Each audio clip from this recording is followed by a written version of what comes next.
Hello mga bata! Magandang araw!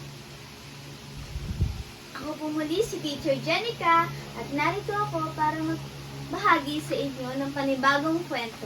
Bago po tayo magsimula, tayo po ay mag-action song po muna. Alam niyo po ba yung With Christ in my vessel? Okay, tuturo ko po sa inyo. Una po, with Christ in my vessel, I can smile at the storm, smile at the storm. Smile at the storm, with Christ in my vessel, I can smile at the storm until it takes me home. Una, sailing. Magsasagwan po tayo. Pangalawa, car. Magda-drive po tayo, driving. Pangatlo, plane. Flying. Okay. Ready? Sing. With Christ in my vessel, I can smile at the storm.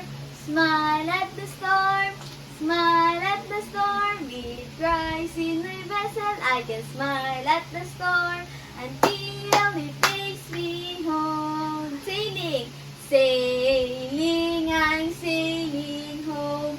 Sailing, I'm sailing home. With Christ in my vessel, I can smile at the storm until it takes me home. Car. With Christ in my car, I can drive safely home.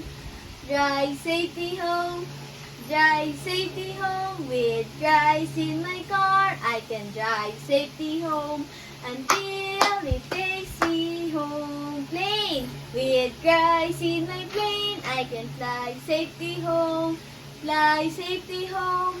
Fly safely home. With Christ in my plane, I can fly safely home until it takes me home. Okay. Ngayon, bago tayo magsimula, tayo po muna ay mananalangin. Ano po mag-pray? One, pagbigtin yung kamay. Tuyo ko, pinipikit at walang makikipag-usap. Kasi si Jesus po yung ating kinakausap. Okay? Let's pray, Panginoon.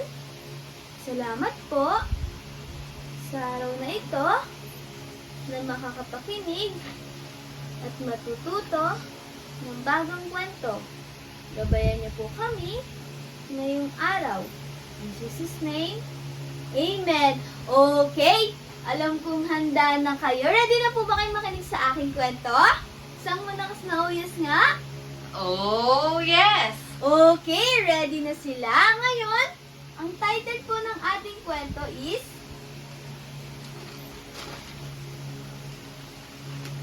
Makapaglilingkod tayo sa church. Ano po yung title?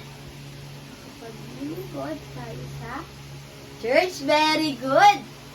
Ngayon, ayan, makapaglilingkod po tayo sa church, hindi lang sa tao.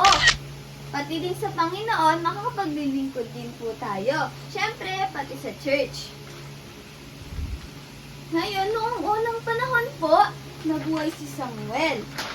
Sino po nakakakilala kay Samuel? Eh, ngayon nakikilala natin si Samuel. Noong unang panahon po, nabuhay si Samuel. Ayan, si Samuel.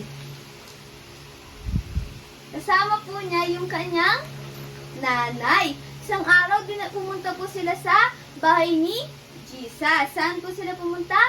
Sa bahay ni Jesus o si Yahweh. Doon po sila nanirahan. Hindi pa nabubuhay noon si Jesus. Hindi pa pinapanganak po si Jesus. Bata pa lamang si Samuel. Okay. Doon po ay naglilingkod si Samuel. Kasama po yung kanyang nanay. Pati po yung mga Israelite doon naglilingkod sa Panginoon.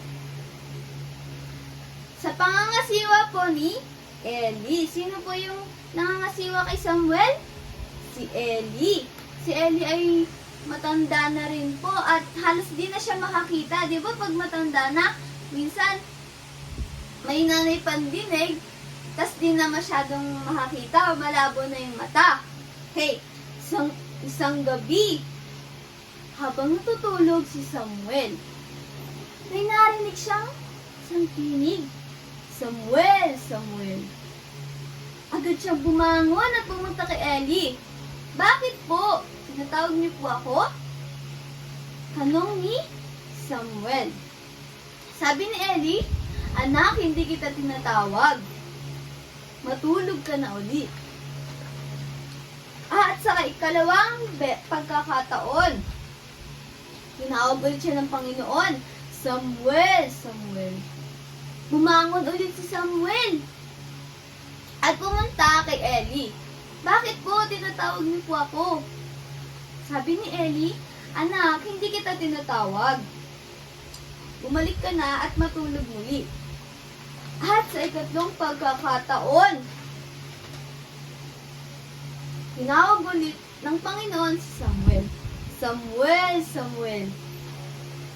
Pumunta ulit siya sa silid ni Eli. At tinanong, tinatawag niyo po ako, bakit po? Tanong niya. Sabi ni Eli, hindi kita tinatawag. Maya-maya, naisip ni Eli na baka ang Panginoon ang tumatawag sa kanya. Kaya sinabi ni Eli si Samuel na bumalik ka roon. At pag may narinig ka ulit tinig, sabihin mo, ako po ang inyong lingkod, magsalita po kayo. At pumunta na nga si Samuel sa kanyang silid. Ayan. At narinig niya ulit ang tinig, Samuel, Samuel. Nagsalita siya. Magsalita po kayo, ako po ang inyong lingkod. Kaya, kinausap ng Panginoon si Samuel. Binigyan niya ng mensahe si Samuel para kay Eli, sabi niya. Sabi ng Panginoon kay Samuel,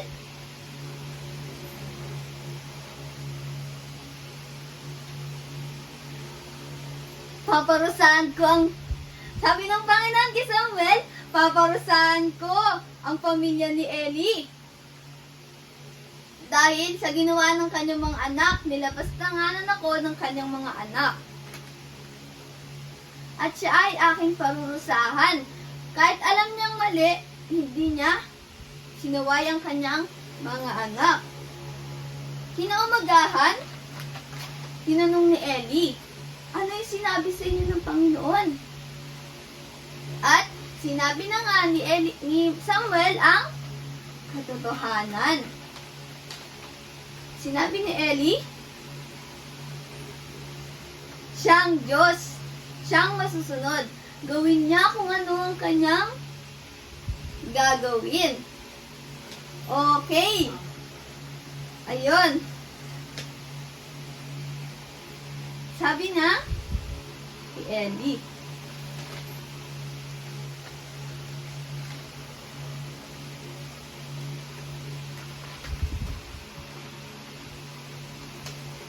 Simula noon, araw-araw nang kinakausap ng Panginoon si Samuel.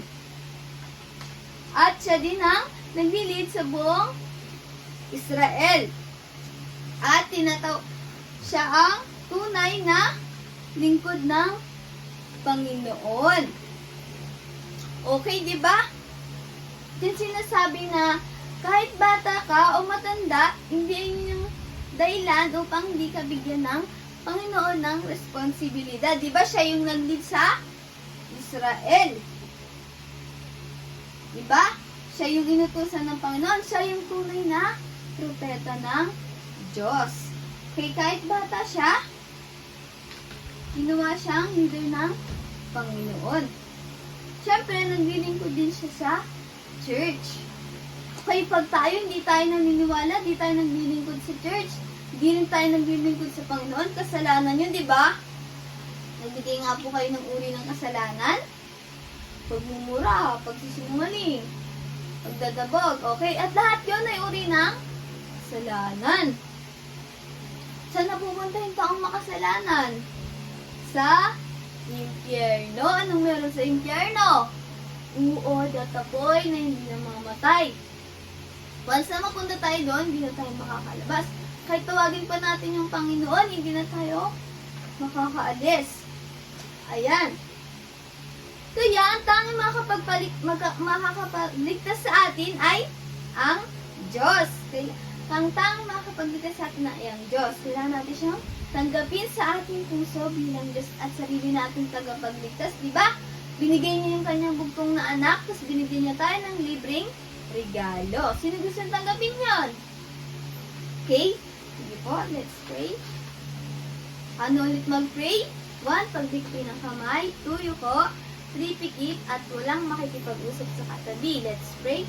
Panginoon, salamat po sa araw na ito na nakapakinig at natuto ng kwento. Nawa po ay marami kaming natutunan. Patawarin niyo po kami sa mga kasalanang nagagawa namin. Kayo po ang maghari sa aming buhay. Tinatanggap po namin kayo at pinapapasok sa aming puso bilang Diyos at sariling tagapagligtas. Kayo rin pong maghari sa aming buhay. In Jesus' name, Amen. Okay, so natin siya tinanggap sa puso bilang Diyos at sariling tagapagligtas. Bago tayo magtapos, meron lang po tayong memory verse. Okay? 1 Peter 4:10. As every man hath received the gift, even so minister the same one to another as good steward of the manifold grace of God. Okay, ang sinasabi ko sa memory verse na to, Bible verse na ito, lahat tayo, di ba, nakatanggap ng regalo galing sa Panginoon? Parang si Samuel, di ba? Bigyan siya ng Panginoon ng regalo. Siya yung ginawa din siya ng Panginoon na maglid sa Israel, di ba? Lahat tayo may binigay ang Panginoon na regalo at iba-iba po yun. Ayan, dahil sa kanyang biyaya. Okay? At dito po nagtatapos ang ating kwento. Nawa po ay marami po kayong natutunan. At hanggang dito na lamang po. Muli, ako po si Teacher Jenica. Hanggang sa muli. Paalam!